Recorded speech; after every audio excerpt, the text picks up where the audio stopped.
বগুড়ায় পৌঁছে ব্যস্ত সময় পার করছেন প্রধানমন্ত্রী তারেক রহমান। সকাল 10:30টার দিকে তিনি সড়ক পথে বগুড়ায় পৌঁছান।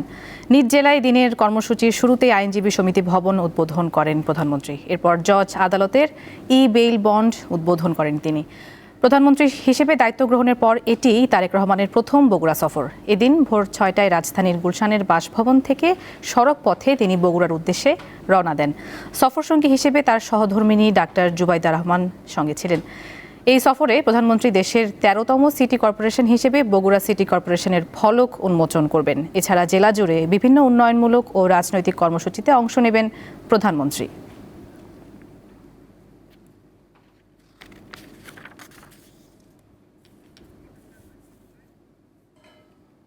সরকারের পক্ষ থেকে আমরা বিল্ডিং এর কনস্ট্রাকশনের জন্য 15 লক্ষ টাকা দেওয়া হচ্ছে। একই সাথে কোর্ট লাইব্রেরি যেটা আছে, লাইব্রেরির বইপত্র কেনার জন্য 3 লক্ষ টাকা বরাদ্দ করা হয়েছে দেওয়া হচ্ছে, এবং মসজিদটির জন্য 5 লক্ষ টাকা এখানে দেওয়া হয়েছে। ইন টোটাল 23 লক্ষ টাকা এই কোর্ট বিল্ডিং এর বিভিন্ন কাজের জন্য আজকে হস্তান্তর করা হচ্ছে। আমি বাসি সাহেবের কাছে এই কাগজগুলো সবগুলো হস্তান্তর করছি।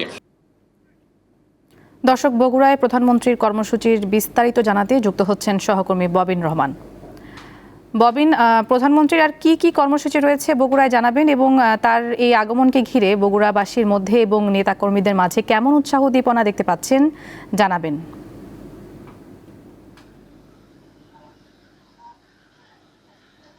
নুসরাত, আপনি যেমনটি বলছিলেন যে খুবই ব্যস্ত সময় পার করছেন প্রধানমন্ত্রী তারেক রহমান, এবং তিনি তার স্ত্রী জুবাইদা রহমানকে নিয়ে প্রধানমন্ত্রী হবার পর এই প্রথম বগুড়া সফরে এসেছেন।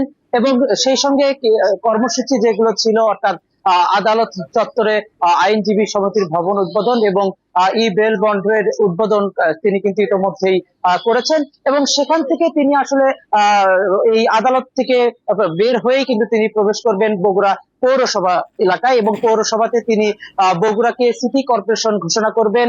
এবং এখানে এই সিটি কর্পোরেশনের মাইল যেটি ভিত্তি স্থাপনের যে ফলক, সেটি তিনি উদ্বোধন করার কথা রয়েছে।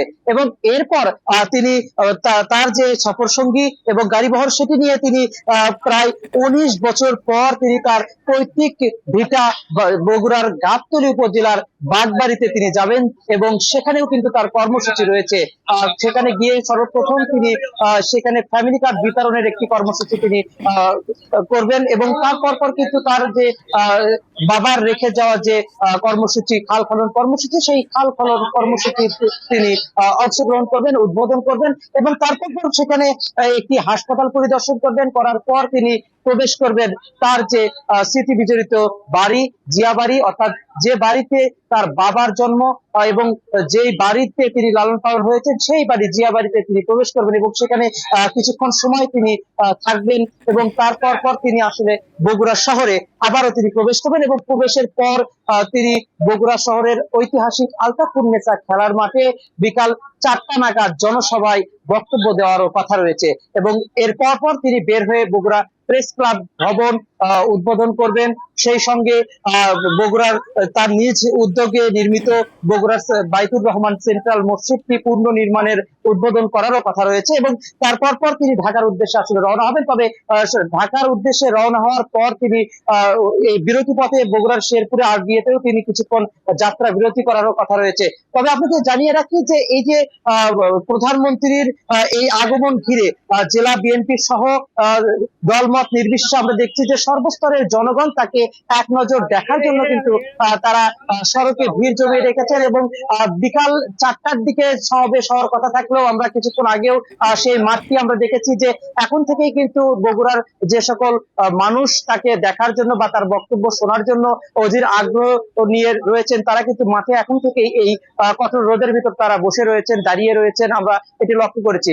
তবে বাগবাড়ি এলাকায় যেমনটি দেখেছি, শুধু বাগবাড়ি নয়, প্রধানমন্ত্রী তারেক রহমানের এই বগুড়া সফরকে ঘিরে পুরো শহর বা পুরো জেলাকে নিরাপত্তার চাদরেও ঢেকে রেখেছে। এবং আমরা একটু আগে যখন সার্কিট হাউস থেকে পায়ে হেঁটে তিনি এই আদালতে অর্থাৎ বগুড়া জজ এবং দায়রা আদালতে তিনি যখন পায়ে হেঁটে প্রবেশ করেন, তখন কিন্তু আমরা দেখেছি নেতাকর্মী এবং সর্বস্তরের মানুষের কিন্তু ভিড়। এই ছিল আমার কাছে বগুড়া থেকে প্রধানমন্ত্রীর সফর নিয়ে সর্বশেষ। এতক্ষণ আপনার ফিরে যাবো স্টুডিওতে। নুরসাদ।